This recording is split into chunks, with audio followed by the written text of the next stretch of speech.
Hai guys, apa kabar semuanya? Kembali lagi sama gua Aditya Logi di channel gua. Dan yes, kali ini mau ngebahas ting ting. Nah, ini Nike ya.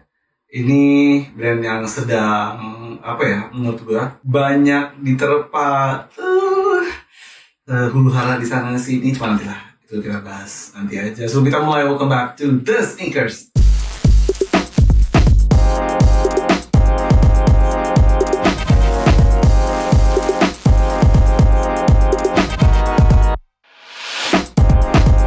Oke, ya. Kali ini gua mau ngebahas sesuatu yang gua beli, dan despite dari ini adalah salah satu siluet favorit gua ya. Gua sebenarnya kangen banget sama zaman-zaman jayanya Nike ya. Mungkin pre-pandemic di mana kolab-kolab lagi keluar yang waduh gila-gilaan banget gitu ya. Variety produknya juga macam-macam ya, dan sekarang seperti teman-teman tahu banyak sekali berita tentang Nike yang kurang bikin semangat gitu. Kayak recently malah baru-baru ini ada satu pemangkasan karyawan yang besar-besaran di Nike, 740 orang global wide ya. Itu sedang terjadi. Sebelumnya ada 16.000 atau 1.600, gue lupa, pemotongan karyawan juga ya. Tapi yang perlu diketahui adalah market cap Nike itu masih gede banget ya. Segede apa? Market cap Nike itu 5 kali Adidas ya.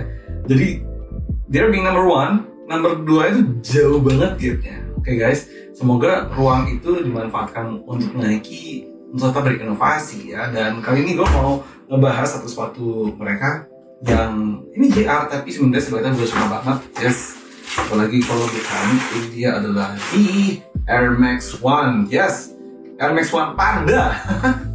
Oke, ini JR ya, dan tapi secara colorway gue suka banget. Oke guys, ya nggak sih? Karena ini gampang kan dipadu-padankan dengan outfit apapun ya. Oke, gue taruh dulu ya boxnya.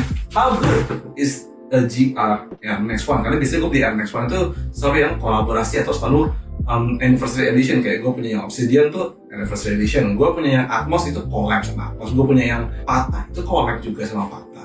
Kalau ini GR general release yang nggak ada apa-apa, atau mereka keluarin warna seperti ini, yang warna itu gue suka banget, dan shape-nya Air Max One itu selalu kece, klasik, dan futuristik, abadi lah ya menurut gue desainnya. Thanks to Tinker Hatfield yang udah mendesain ini. Plus ini kalau teman-teman lihat, ini adalah versi yang bubble-nya biasa, jadi bukan yang big bubble ya. Recently ya banyak orang yang big bubble, tapi kalau sekarang entah kenapa gue tetap lebih suka yang kayak gini aja. Oke, kita akan bahas material.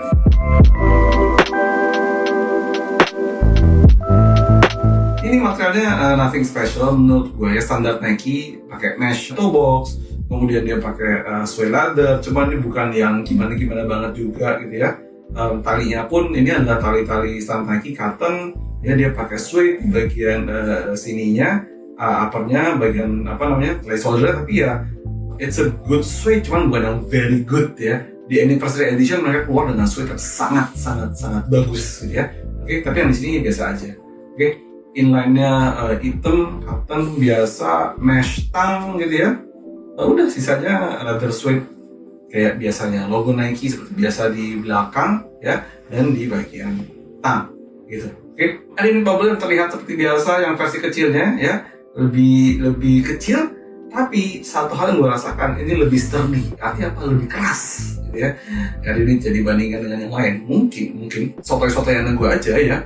Apakah mereka mau meningkatkan durability dari Air Unit Bubble? Seperti yang kita tahu, Air Unit Bubble itu punya umur ya. Rata-rata gue sarankan kalau udah di atas 5 tahun, kalau bisa lo sepatunya either lo ganti sepatu Air Max lain, atau ya lo makanya lebih hati-hati gitu, karena memang ya ada umurnya gitu. Apalagi di negara Indonesia ini udaranya lembab, bikin si Air Unit Bubble ini lebih gampang getas, lebih gampang selesai gitu ya. Tapi ini tebel.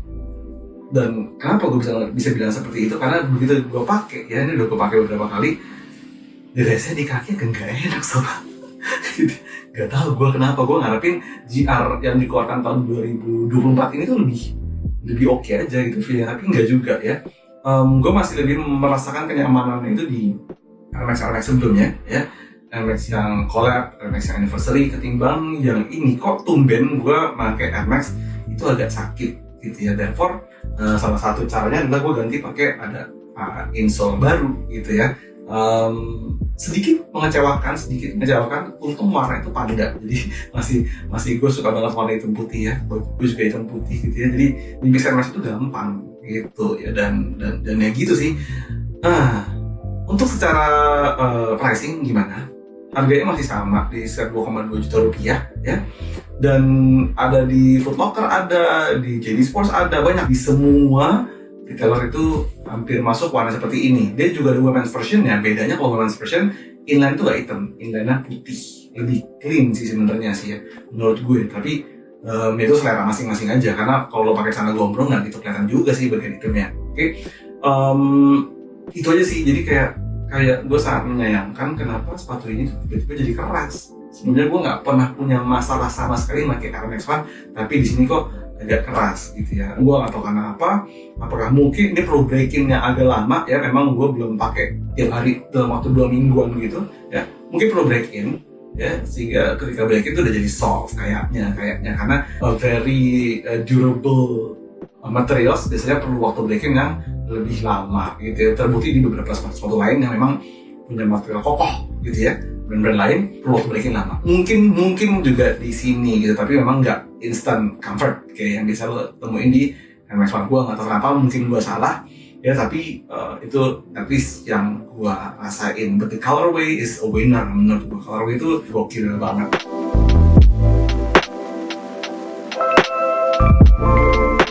Fit masih sama kayak sebelum-sebelumnya. US 8, US 8, Euro 41 ya, 26 cm.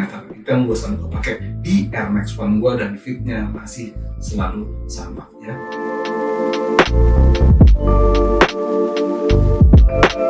Secara berat juga ini terasa sedikit lebih ringan dibanding Air Max One biasanya. Apakah itu dipengaruhi oleh material, gue juga nggak tahu. Sepertinya iya, tapi gue ngerasa sedikit ada penurunan quality di sana. Mungkin karena ini adalah versi GR, dimana gue bisa ngeliat versi anniversary, versi collab yang of course secara quality pasti lebih bagus gitu ya guys ya. Dan ya, ini sebenarnya satu hal yang dibalikin ke kalian sendiri.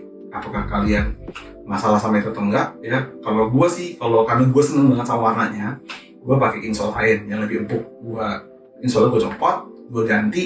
Itu lumayan mengobati lah gitu ketimbang pakai insole pastinya ini ya, karena gue suka aja sama warnanya gitu guys. Gimana kalau dari lo, preferensinya apa?